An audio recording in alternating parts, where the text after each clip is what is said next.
New ইয়র্কের ইমাম ও আলেমগণের সাথে মতবিনিময় সভা করেছে মুসলিম উম্মাহ অব নর্থ আমেরিকা মুনা। বুধবার সন্ধ্যায় সিটির ব্রুকলিনস্থ বাতুল মামুর মসজিদ মিলনায়তনে এই সভার আয়োজন করা হয়। সভায় বাংলাদেশের আসন্ন জাতীয় নির্বাচনে সৎ ও যোগ্য নেতৃত্ব প্রতিষ্ঠায় প্রবাসের ইমাম ও আলেম সমাজ ভূমিকা রাখতে পারে বলে অভিমত ব্যক্ত করা হয়।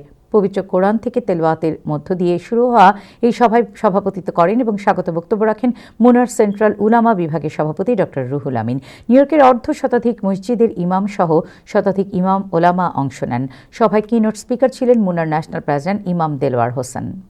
সভায় ইমাম আশরাফুজ্জামান ছাড়াও মুনার সাবেক ন্যাশনাল প্রেসিডেন্ট আবু আহমদ নুরুজ্জামান ও Harunur Rashid, national executive director Arman Chowdhury, অধ্যাপক ডক্টর আকরাম পাশা, মাওলানা রফিক আহমেদ, ডক্টর হাফিজ মুফতি আনসারুল কলিম আজহারি, মুফতি আব্দুল মালিক, মাওলানা মঞ্জুরুল করিম সহ আরও অনেকে। সভা পরিচালনা করেন মুনার assistant national executive director Abu Ahmed Obaida. বিশেষ দোয়া মোনাজাতের মধ্য দিয়ে মতবিনিময় সভার সমাপ্তি ঘটে। এ সময় মোনাজাত পরিচালনা করেন শায়েখ আব্দুর রহিম।